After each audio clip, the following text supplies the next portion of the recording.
Så velkommen alle sammen til felles forelesningen. Det er utrolig spennende å se så mange som møtet opp. Og ja, vi skal ta på engelsk, fordi det er veldig mange som snakker engelsk her også. So welcome everyone to tonight's guest lecture. It is a pleasure for me to present Sami Rintala. He has been a professor of mine, and yeah, it's very exciting. So I downloaded some text from his website because I thought I have to present him, so I better get the facts right. But I'm more that kind of feeling person, and Sami knows it. So I made some changes. So yeah, well, first of all, I also want second of all, I want to thank the group who is behind these lectures, because yeah, it's a lot of work, and they all deserve like a big applause.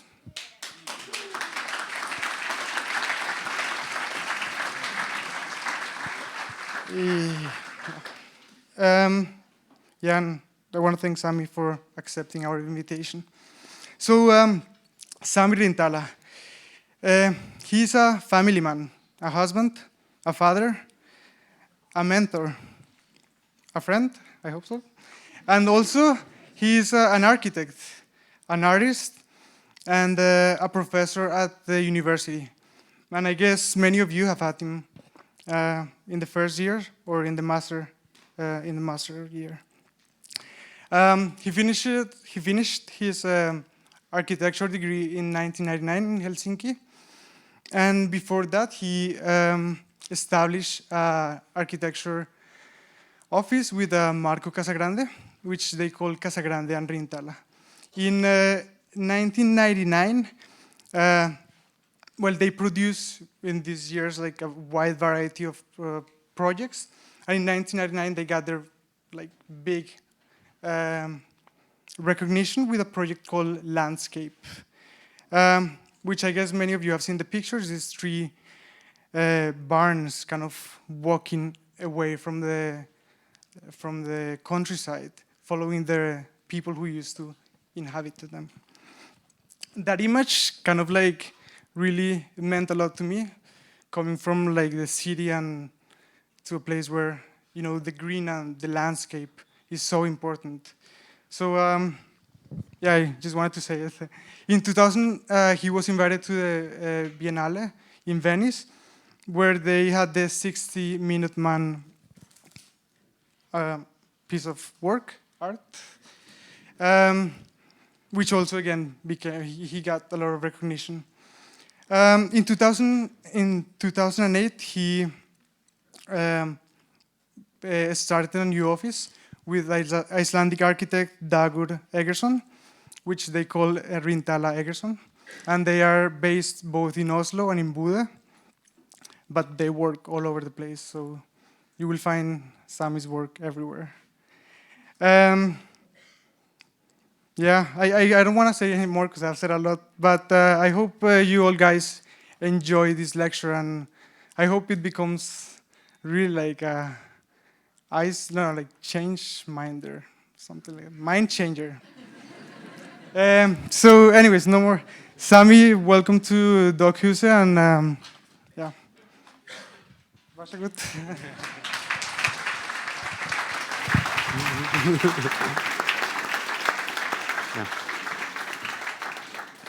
Yeah, thank you, Mario Vahos. You got the facts right, so we remain friends.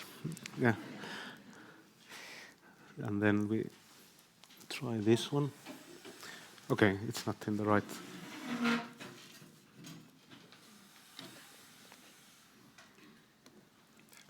Thank you. Okay, maybe we could get the orange lights away from the sides. Thanks. I've been told that I don't mention so often, but now I do very often mention that I am a professor in NTNU in Trondheim, and I have done that since 2005. and will hopefully continue. So this is my workplace and my home base. Yes. It is a very nice place to work, and there's a lot of good student capacity. Our office at the moment is very small, and it rains sometimes in our office. And that means that we like to build our things outdoors, always if possible. So we want to have dirty hands, and we also add clean consciousness, but I didn't want to write it here. So these are some of our projects we have been building together with our friends usually, or lately with students. So we always welcome students to come and join us. Very nice occasions.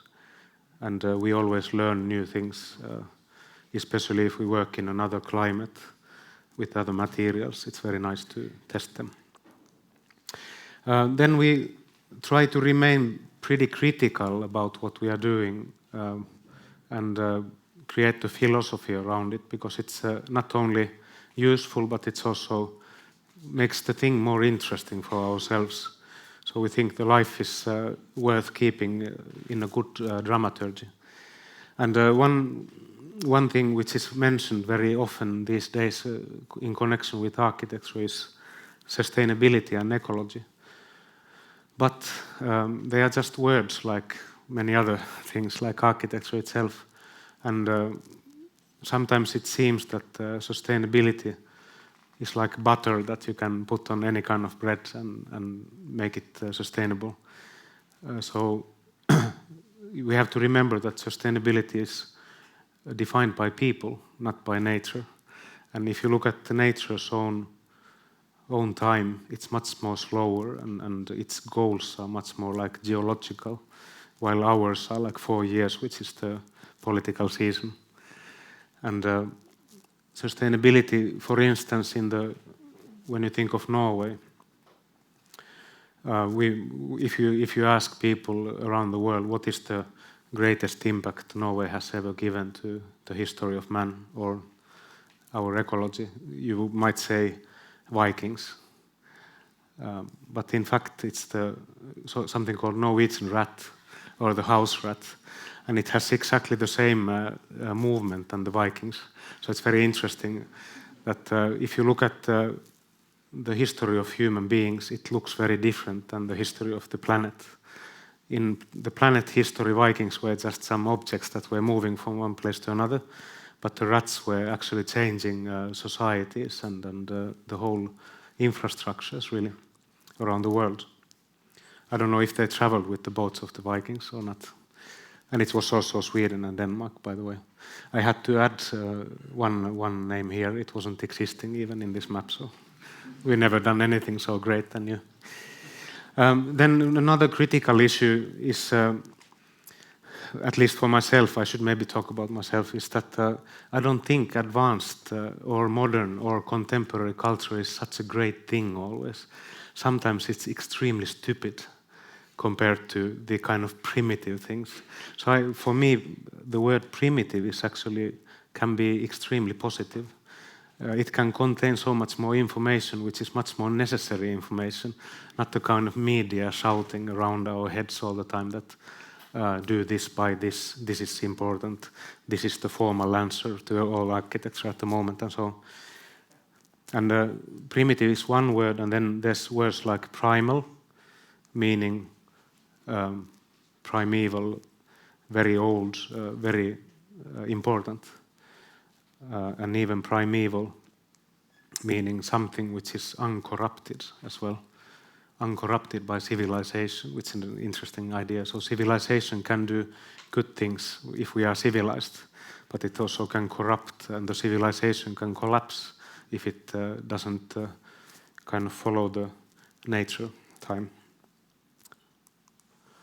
And then we are kind of living in a kind of meeting and seminar culture where things are becoming better by talking, and there's all kind of seminars and get-togethers where sustainability and ecology are put forward. So we can create something called Smart City Barum, where it's true that today's challenges in the environmental problems cannot be solved alone by the businesses and the municipalities. It is true, but they still come together and try to solve them together without the biologists and architects and so on, people who might actually know about these things. And the funny thing is that whenever they come together, they have a vision that whatever they do, it's of course greener future, but there has to be a lot of money in that. It has to become a business. Mark my words, it's always there. And it's not possible. You shouldn't be growing endlessly because it's not even possible. So I think architecture should be handled as many other things, but architecture meaning infrastructure. It's a biological need in the starting place.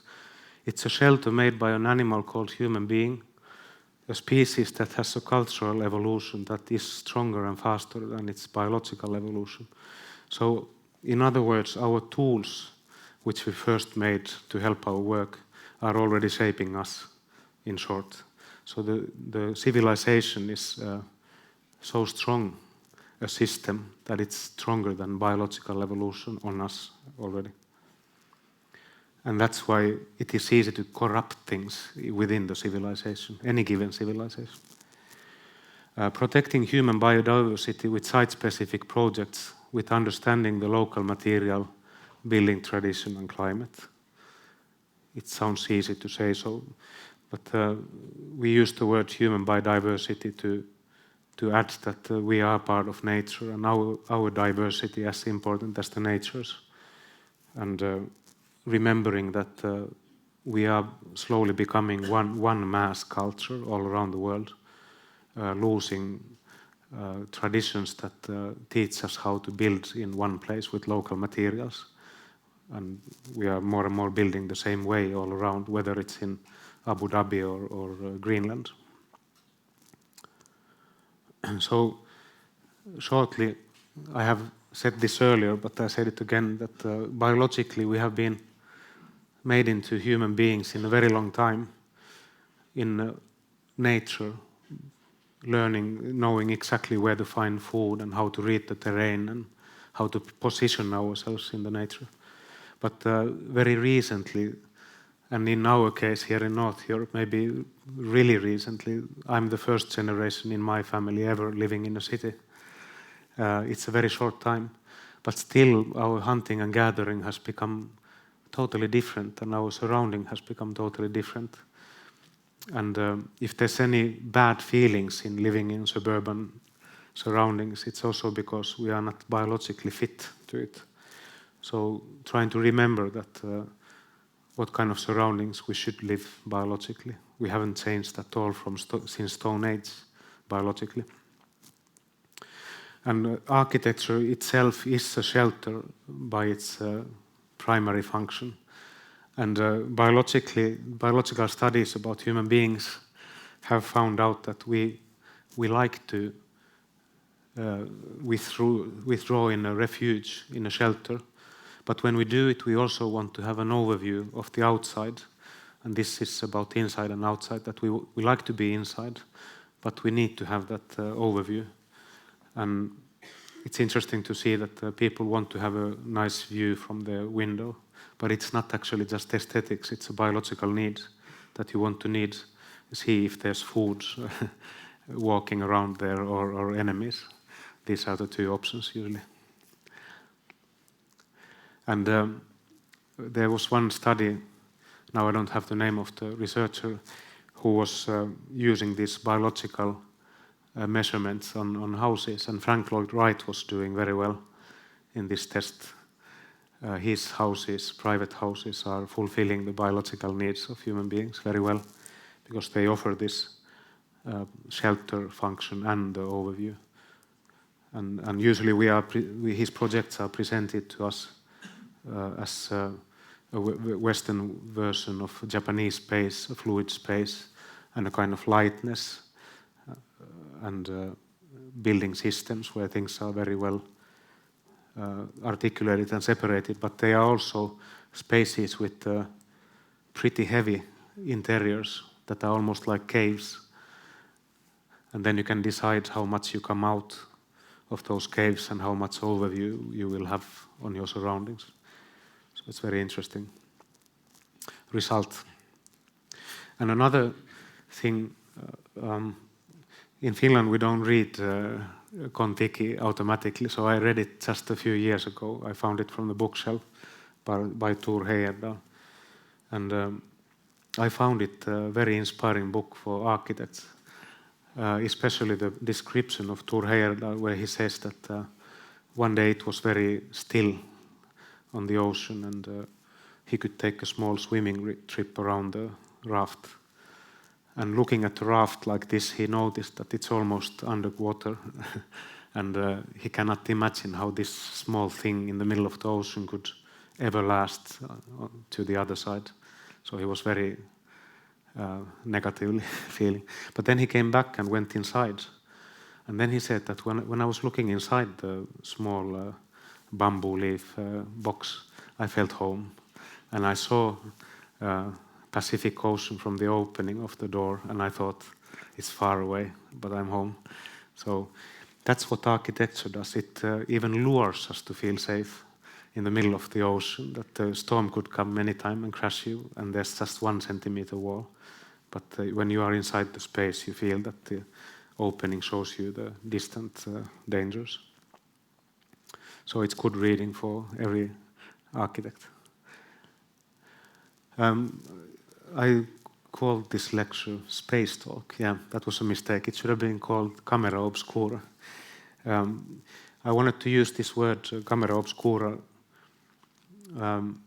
It's an interesting device because it kind of takes us back to the birth of camera, taking photos. And it also means a room in Latin and Italian.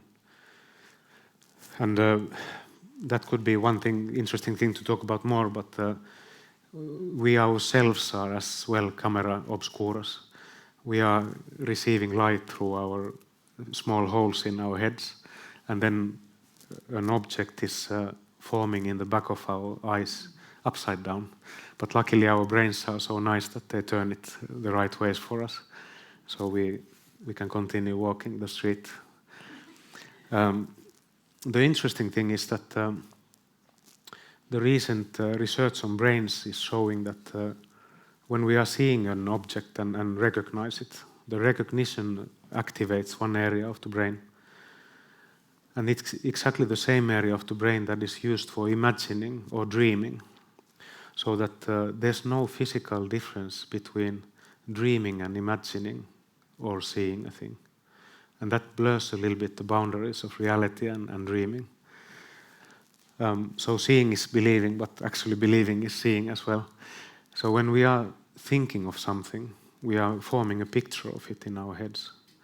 And then that picture comes from somewhere. So it comes from our childhood memories probably, or other experiences. So it doesn't make, it is a big difference what we see through our lives, because it's actually forming our way of thinking and imagining and even dreaming. We can't dream without any forms or pictures.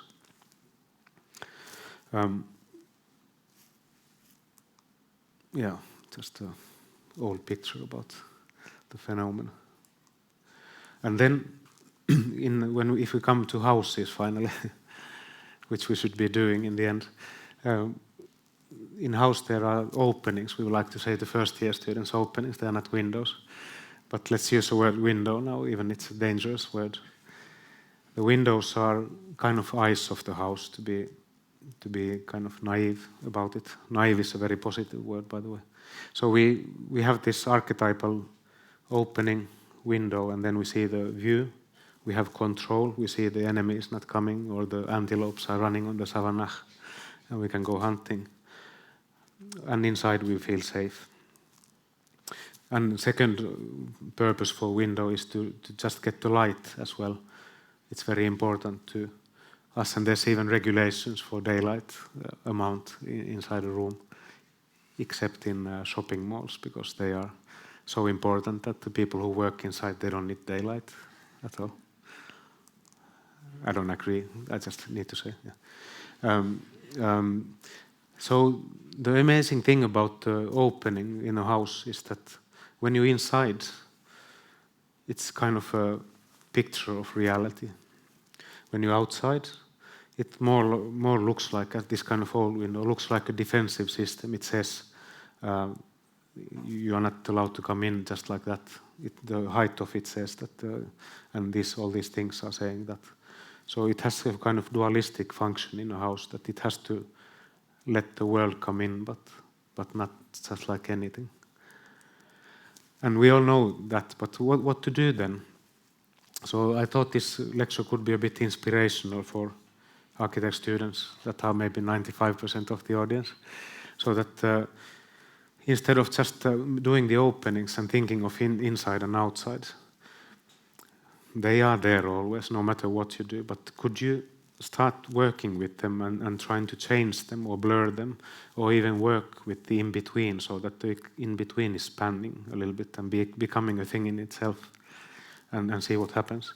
So for instance, this René Magritte painting, the things are the opposite. So the lady is turning her back towards the exterior and looking at the exterior. So we are inside and she's looking outside, but she's outside as well. So it's kind of taking a new view. Another example is in work of arts. There's a lot of interesting things happening that architects should be aware of and follow the field of art.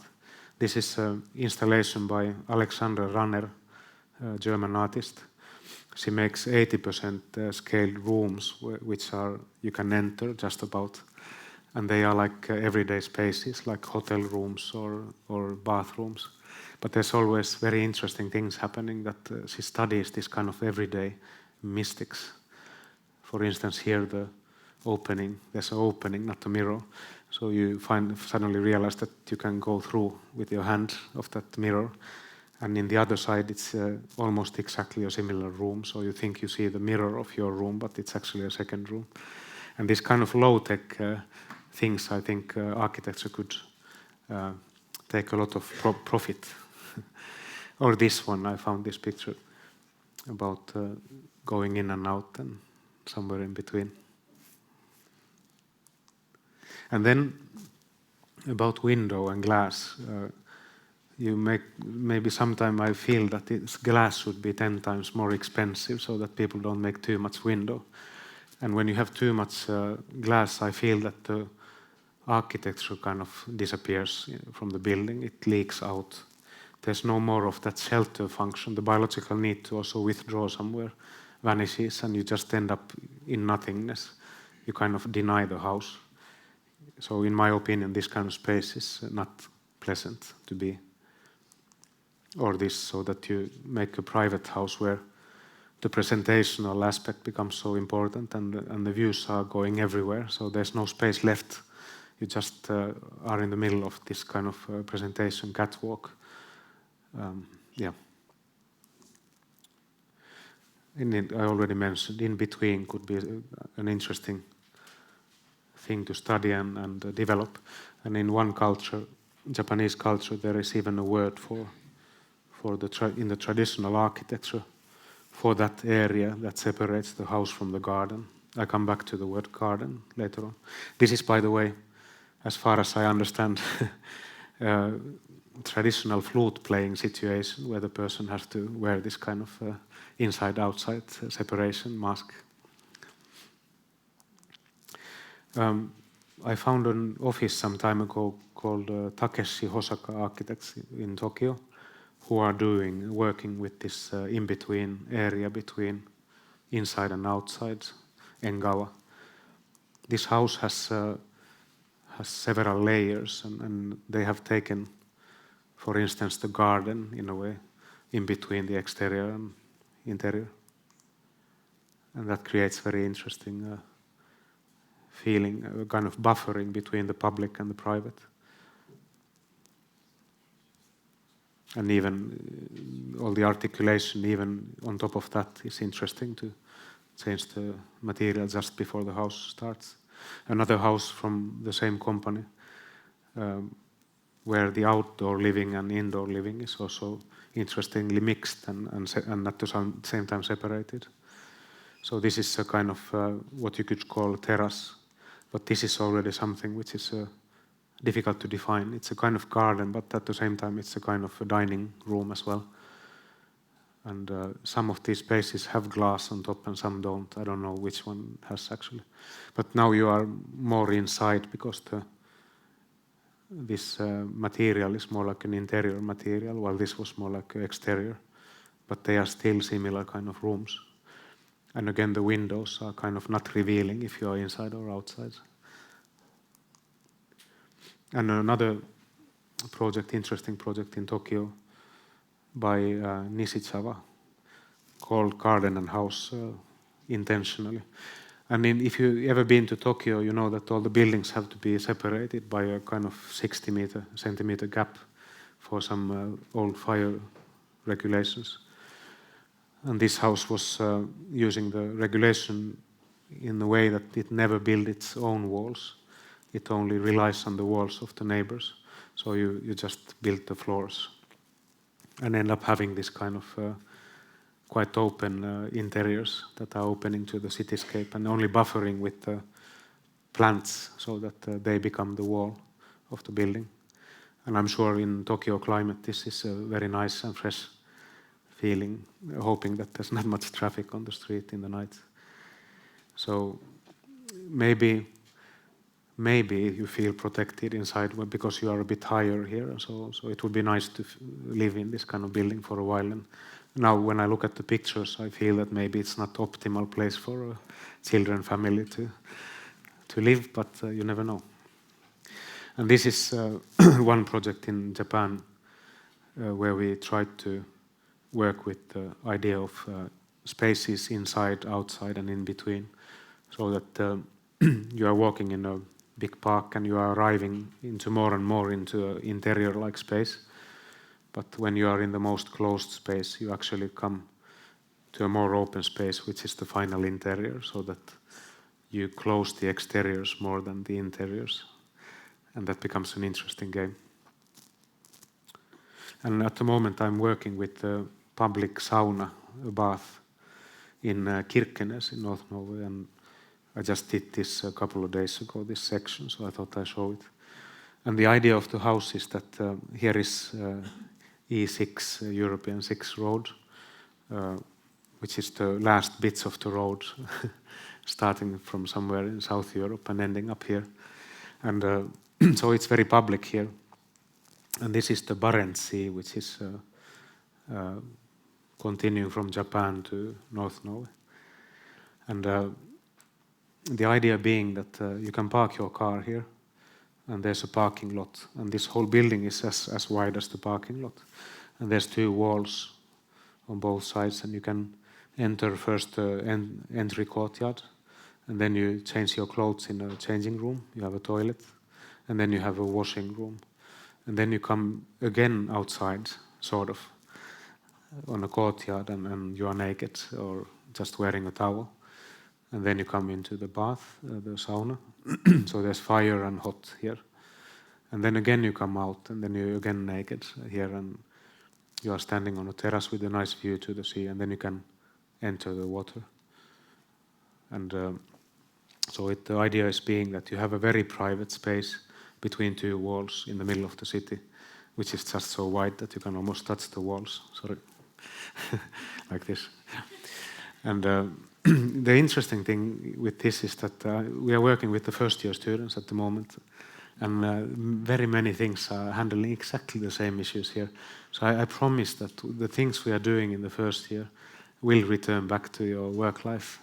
It is exactly those things we are working about, the elements, the water, the fire, the air. These are the rooms I'm working with that. And I don't know where the soil is here, but earth. I wouldn't get through maybe in the first year course, so I quickly changed into something else. We are pretty hard on this issue. And then another way of working with the in-between area or the inside-outside, because in architecture everything is about the inside-outside, I think. So you could be scratching on the surface, or cutting it a little bit, and usually it happens by accident, that there's something gets broken and you suddenly see where you shouldn't see, or somebody has left their curtains open and you suddenly get a connection which shouldn't be there. Or yeah, like things break and become inside and outside at the same time, and the garden comes inside and it becomes worth it to take a photo even.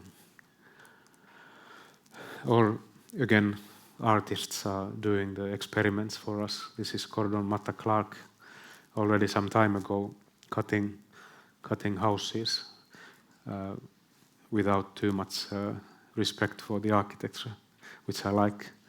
And suddenly this existence of 4 rooms that are next to each other, just 10 centimeters away, which we never would know otherwise, he is showing us that they actually exist in around the same pillar, even. Very interesting. Or even more dramatic cuttings through floors and exterior walls, creating very interesting city views, talking about eyes of the building. So, and here, yeah, diagonal views, like this. Or even like this. It must be the biggest revolver door in the world. And then finally, turning things a little bit upside down. Again, art. Rachel White-Reed, a work called House, 1992, where she poured concrete inside a normal English house and then took the house away. And this is what's left. So this is in fact what we are working with when we work with architecture. So this is architecture. This is the space we encapture with our materiality. So it's a very interesting result. Or this, you tear away the house and leave the most private parts of the house left hanging on the wall. It tells us what architecture in the end is when the users have used it, and what is left is this kind of collage telling how the people lived here, what kind of taste they had. Amazingly, they had the same kind of tiles a little bit. Or maybe it's a plumbing operation. Something has gone terribly wrong and they have to check the plumbing. We have done once a kind of trick where we put the garden inside a boat in Venice, and then when you go inside the garden, you feel that you are in a garden, but actually you are in a boat, and it's a funny feeling. It was a funny feeling here. This is a sketch, by the way. When you were standing on the garden, you shouldn't expect that the garden starts waving suddenly, and the only thing you calculate is that there's something wrong in your head. So it was kind of working with that notion of being inside and outside at the same time, and in different element even. But all these operations are a little bit like tricks and a little bit like stretching the idea of in-between.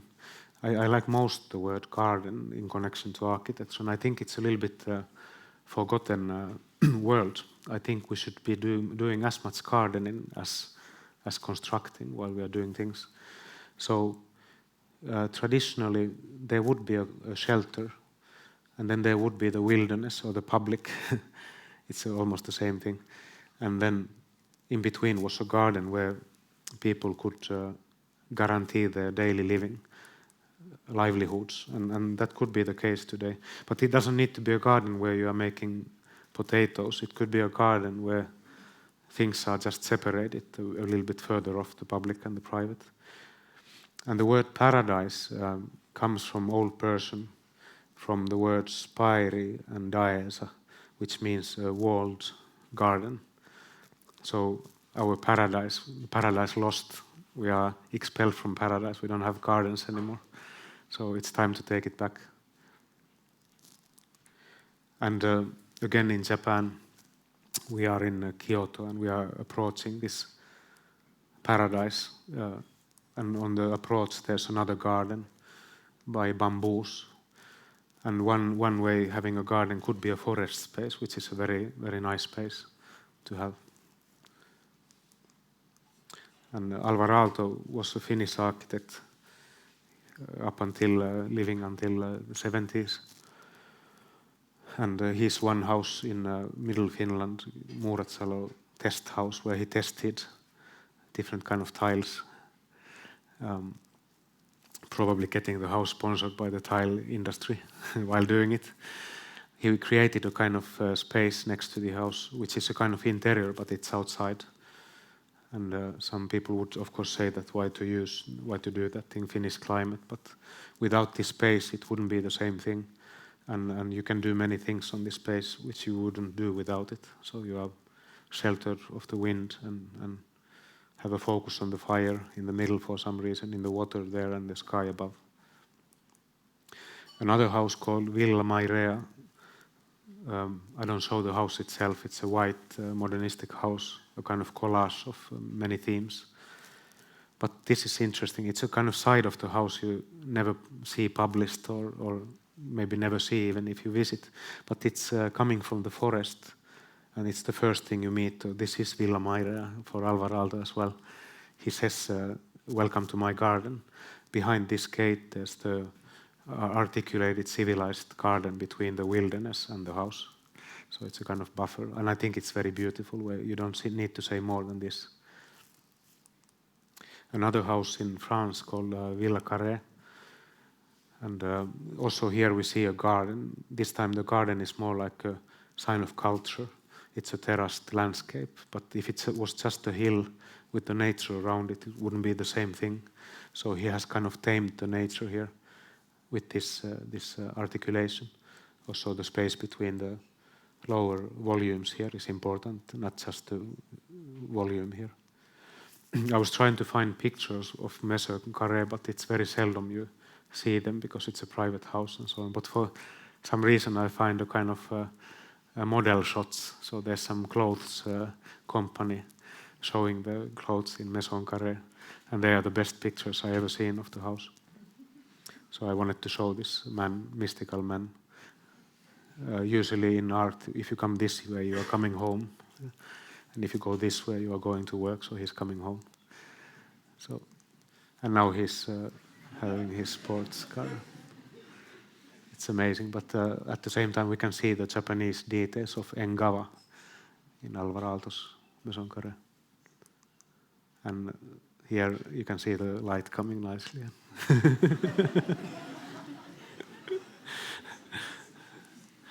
And here the reflection on the table and the straight backs, very straight. But yeah, this is the original lamp by Alvar Aalto and Intertelephone. I have to start. But yeah, back to the garden. This is a project in Milano, in Italy, which happens to be one of the most polluted cities in Italy. So architect Stefano Boeri, who has worked in Abitare and now is also a politician. He ran for mayor of Milano at the moment. So I guess he can do projects already in Milano. He has made a project where the gardens are served for the people living in high-rises. And there's many projects like this going on around the world. We have seen many nice illustrations of high-rises with greeneries. But the big difference here is that this is being built at the moment.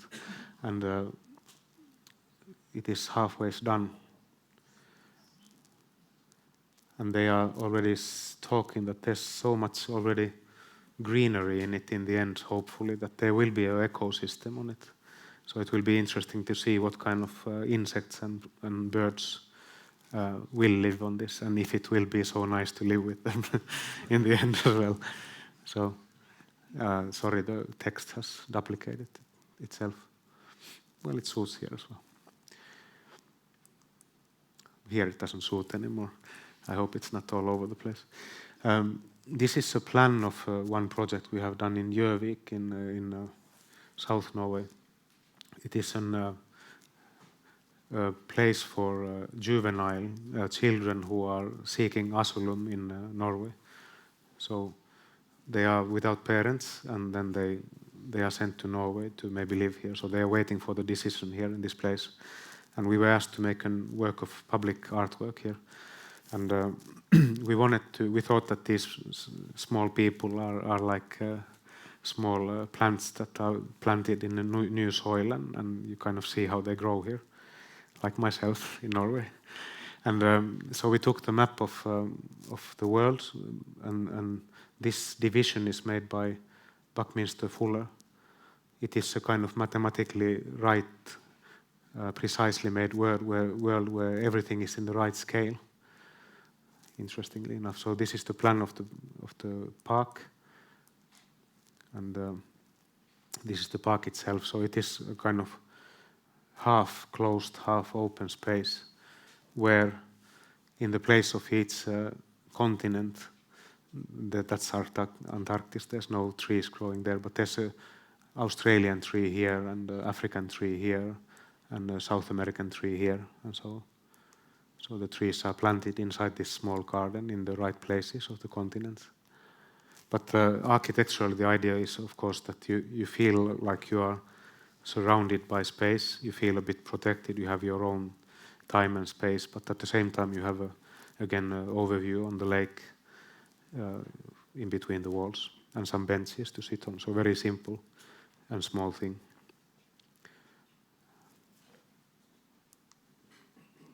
If we go a little bit back to the eye and the camera obscura idea, that we are like walking camera obscuras that are dreaming and seeing things with the same part of our brains and imagining things. There's two types of imagination. It has been said by people who research these things, and you can divide between imagination that happens with objects and forms and imagination that happens with material or substance. And that division is important because this kind of material substance imagination is so much more stronger way of imagining on things than this, and vice versa because of the viewing and imagining. When we see objects and forms, we do get the connotation of something else, association, but it's not so strong than when we are experiencing material and substance. Then we are imagining and dreaming harder. So Gaston Bachelard, a poet, even says that substance, material, the four elements that come in every culture almost, civilization, they are the hormones of imagination. The fire, the water, the air, and the earth that we talk about in the first year course at the moment. So this kind of scenes where the materiality and the substance is in the main role. I'm sorry to use this image by a female architect from England, but this is a form and an object at the same time. It doesn't evoke immediate reactions in our imagination and daydreaming than this Andrei Tarkovsky movie scene, which tells about life and the age of the materials and so. It is not either or, it's both in architecture, but it seems to be so that we should work a bit more on the material substance side. So these are the four elements, and it's been observed that these two elements especially do evoke dreaming and imagining in human beings, while these two are usually the ones that create the architecture in itself. So this is space by Bijoy Jain from India, Studio Mumbai architects. I use them as a reference point very often because I've been visiting these spaces and they are just amazing. You would like to stay here quite long. So this is well underground, and there's light coming from those holes and then materializing themselves in the water, so you can go swimming there. Or this space in Turkey, in Turkish bath, where the hot water is steaming in the space, and then you get one light spot moving constantly, of course, because of the sun, and kind of materializing the water in the air. And this space in Mexico by Luis Barragan, where again the water and the light are doing this space, changing it to something else. Or this space, under space, under a bridge in Norway, and the tidal changes are changing this space all the time. and you are getting the reflections of light in the roof as well, and you are seeing the stones through the water that are totally round because of this water movement. Very beautiful spaces, and only children are playing here because they understand these things. And now one space we made in Japan, 2 bridges that are crossing here. There's a path coming in the forest, and then you have a small stream, so we make a kind of place where people can sit here, and the kind of big roofs are focusing on the river and collecting the sounds from the river here. Very simple 2x4 structures, but then focusing on the element here. There's even some small fish in the river, so it's very nice to notice them if you stop and sit. And this space here is called sauna in Bodø, in my house. And the point being here that it's containing the fire here. And it always when I come home from this week work here in Trondheim, I go and lit this fire. It's the first thing to do because it's connecting me home. It's like online again. And there's the smell of the fire is coming to the house and so on and so forth. So it's nice to have fire in the house, controlled fire, not in this way. So that this is another work of art we made. It was the barn houses walking, and this became the kind of poetic image of the house in the end when they had to be destroyed. Or photographer Jyrki Parantainen, Finnish photographer who takes pictures of architecture on fire. Poetics. Earth itself kind of forms the architecture and is already doing the work for us, and then encapsulating the other three elements, including the air. I like this space very much, so I show it very often. It's a vestibule, 4-room in a Roman Diocletian palace in Spalato, Split today. So here you wait to be received by the emperor in this room, and you see the divine light coming in while you wait. And then one project I show of our work as well, which works maybe with the notions of water and air. It's a viewing tower in Seljord, South Norway, in Telemark, actually in the middle of the thickest part. And you arrive with your car to a parking place here, and then you walk, and there's some benches with lights here. And you come to a very nice place. There's 2 old pines here. So we wanted to anchor our project on both sides of those pines. So there's a small information kiosk and then a viewing tower. And the reason for the object to be here is a big monster who lives in the sea. It's a kind of snake, I guess. Many people have seen it already during 400 years, so I haven't seen it. I was fishing here, but I was quite careful that I didn't put 2 big baits on the. So here it is, and the color is kind of the same than the grass here. So the tower is you climb up, and you have a kind of daylight system coming in, so you don't need light inside too much in the daytime.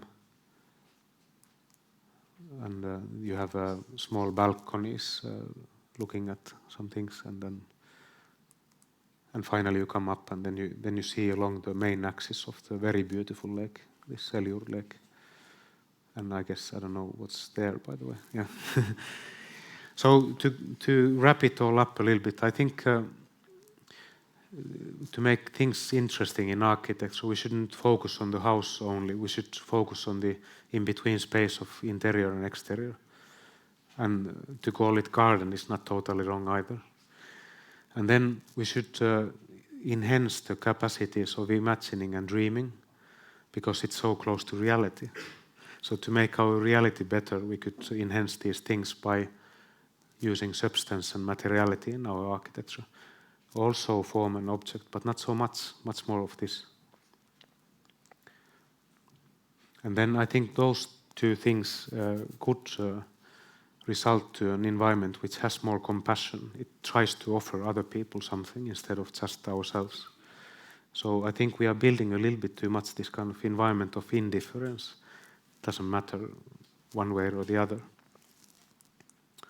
So architecture that is in greater harmony with the environment, designed for the real needs of a man, not created needs, biological needs, capable of satisfying the needs of our generation without limiting those of the future. So it's an interesting idea. And the final image is Mr. John Wayne. And I'm just thinking, as an architect, if you talk about inside and outside, I think architect is a little bit the outsider. It's good to stay a little bit outside the system and look at it and be a bit critical about it. Not to run crazy with everything that happens there, because it's not always right to follow the mainstream. Even in the last scene of The Searchers with Mr. Edwards, who is a southern soldier who lost everything he had, the whole state, everything he represents, he's standing there and he has an invitation to come into this house and live there. But he's already an outsider, so he turns and goes away. He doesn't belong to a domestic setting. There's no chance or this redemption for Edwards, but just a faint hope that he can accomplish something good for someone else, just like architects. Thank you. Yeah.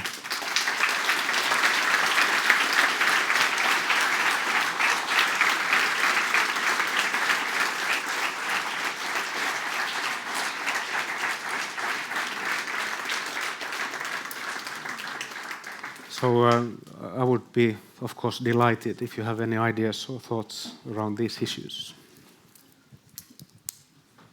Or if you just hope that we would already withdraw to beer, that's also fine for me. Yeah. Any questions? And I hope there are questions, because wow. Yashar? No? Okay.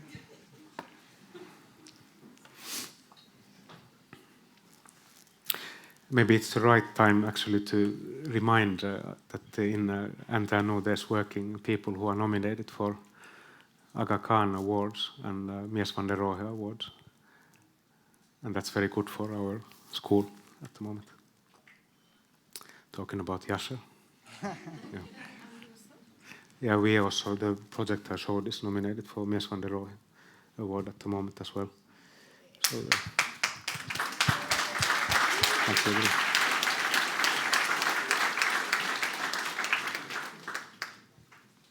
You know, it's always very difficult to say anything after wow, as you said. It's called wow architecture, I guess. Yeah. Really?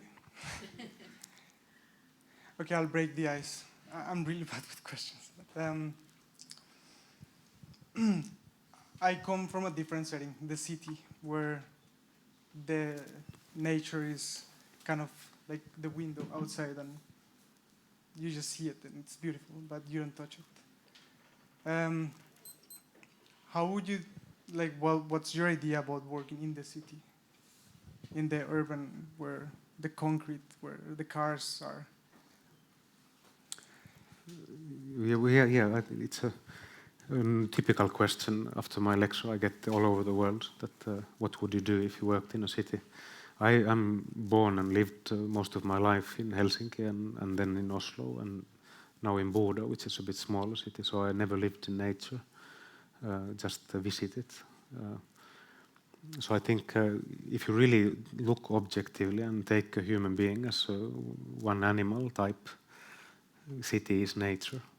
It's just a different kind of nature, and you should handle it accordingly to be really objective.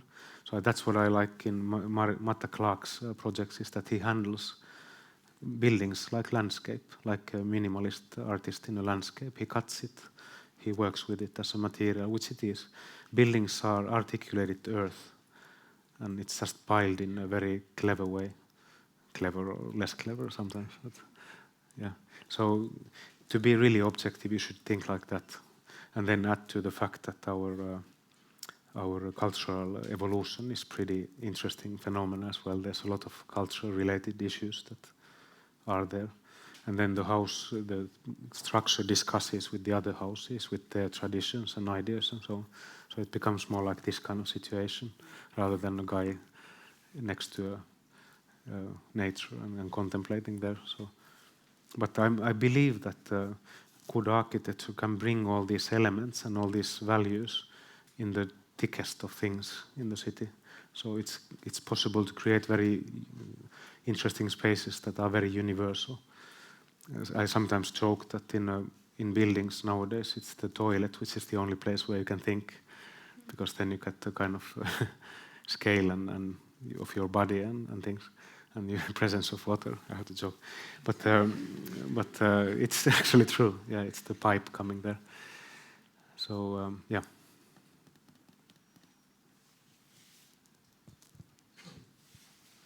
Well, I found the presentation very poetical and very inspiring, and I like it very much. Myself as an outsider, the concern you have of the context.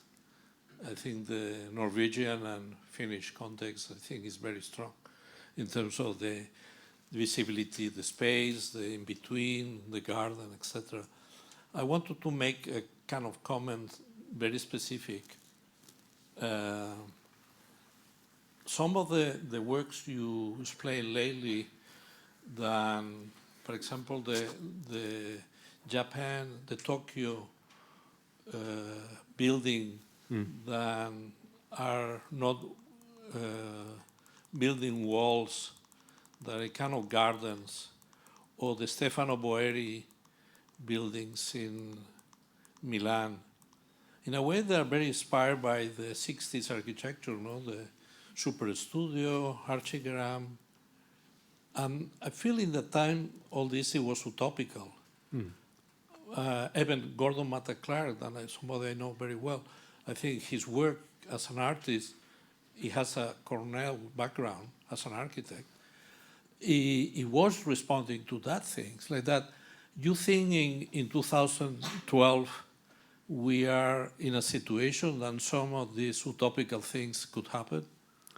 Yeah, that's a good observation, because I had this lecture yesterday in another place, and I had super studio images to point out that fact that you are saying. So I took them just away today to be a bit shorter today.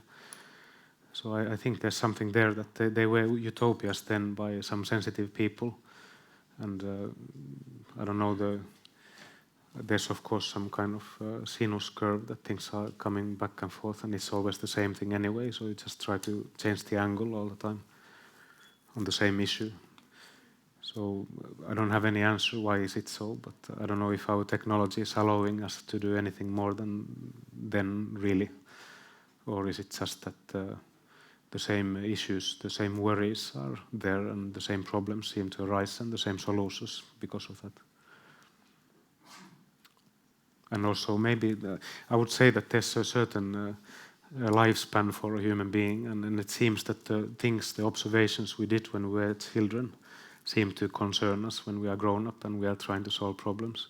So I think the images and imaginary from the 60s and 70s houses and things I saw and heard are coming back in my work, whether I want it or not as well.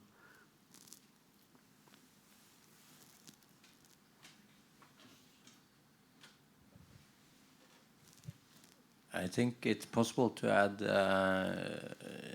also a more optimistic note in terms of the role of let's say avant-garde kind of activities like Gordon Matta Clark. Like for instance, if you look at the Soviet avant-garde in the 1920s and 30s,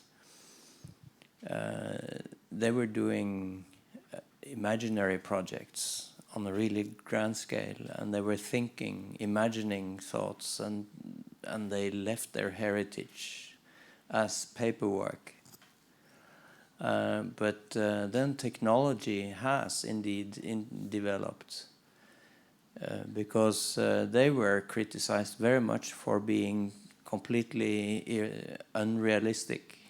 And they were actually censored and excommunicated by Stalin at the Party Congress in 32. But they came back with a vengeance during the late 80s and 90s, and nowadays we're sort of discussing many of the concepts from their grand projects, urbanistic projects, for instance, that are actually being, taken for granted now. So I don't think we can discard sort of the role of technology in opening these spaces of possibility.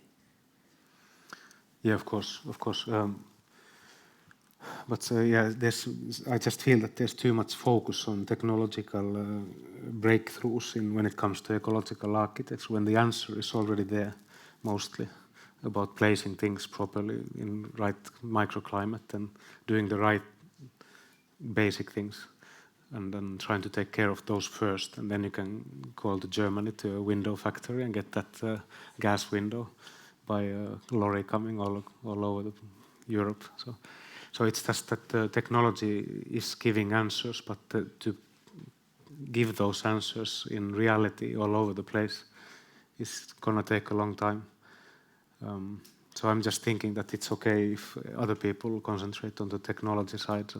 And I also think that most of the technology advance is happening on this scale and not on this scale. So we continue living in the same reality in architecture for a very long time in future, no matter what the technological improvements are. There's the kind of audio-visual things and how we heat our houses maybe, but so I think architecture in this sense is a really slow animal. But about the avant-garde things, yeah, this is amazing how artists and like that can sense the future. And there's many philosophers who point out always in the end of the book saying, and if you want to learn about future already, look at the art field.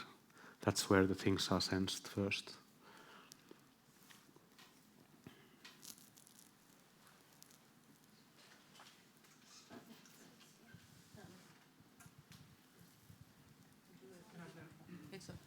No, I was just, since you are showing the project which are on the wall at the moment, I started because to think about the other projects I've seen from Tokyo, where I have found that they are just shelters. And very many of them, I don't remember any names at the moment, but very many of the published small houses in Tokyo are very introvert. So my idea has been that that urban environment we have created so many places in the world are places where you can only be inside. You don't want to connect to the environment anymore, which I find critical in a sense. It's a reaction of needing to protect yourself from the landscape, let's say, speaking about architecture as part of a landscape situation, which I, with you, believe is a need we have. Have you thought about that as a problem, or how do you, how have you thought about these very introvert situations that has been created? Yeah, well, it's obvious to show that places like Tokyo is a kind of extreme example from our perspective. We are living quite loosely here, and they have their need for privacy, so the only way is to close up of the things that are happening 60 centimeters away in a million city. And also this house already shows that it's quite closed when it is closed. And so I also saw some examples where they are like prisons, really, that the only openings you have are upwards. Also down below you have only top windows in the first floor and second floor and third floor, so everything is looking up and you really feel like you are in underground almost.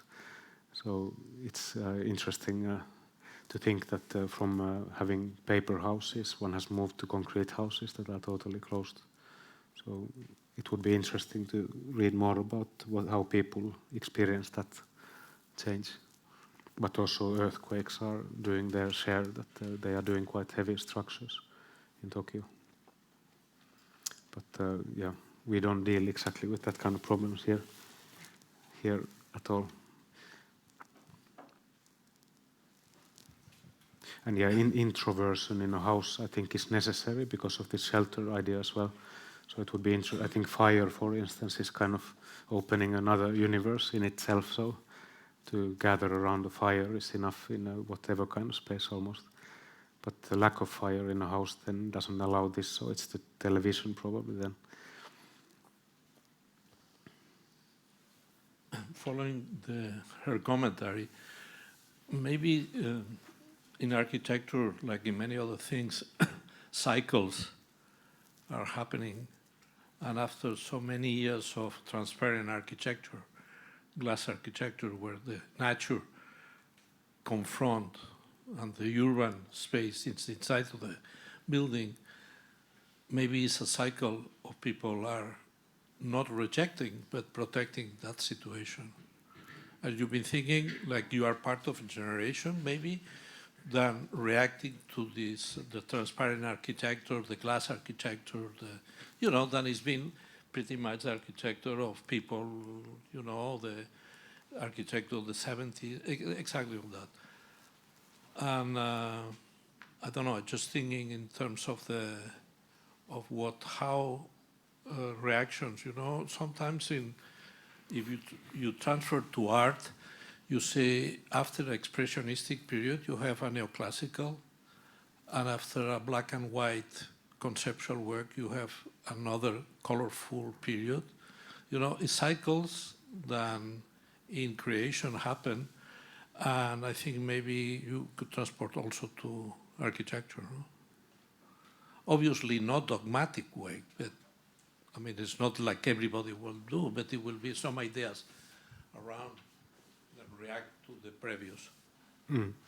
Yeah, I guess it's a sign of healthy civilization that you are self-critical and try to adjust the course so that the mistakes that the previous generation did, and you notice, you try to do the opposite. And so I guess it's part of us being that kind of animals, what we are. But I think this glass issue here, I think it's also especially in our climate. I think there's not many climates in the world where a lot of glass suits. Whether it's too hot or it's too cold, it's never perfect. It's very fragile material to do anything good other than you see through it. That's the only good thing in it. So I'm just thinking that especially here, when I made my own house, we have quite small windows all over the place. And just on one side of the house, the south side, so to get the low winter sun inside. So that there's many reasons not to use too much of it, and one of them is the spatial quality, that you just, the room leaks too much every direction, and you try to get everything around you. The person, you should rather use show that sit here, and when you sit there, you see somewhere. Not like you see all the time somewhere, and you can be anywhere in the room. So you could have smaller openings for those views you want to show, I think. So it's just also a kind of dramaturgical question. So many reasons, yeah. Remind me a little bit monastic spaces. Well, yeah.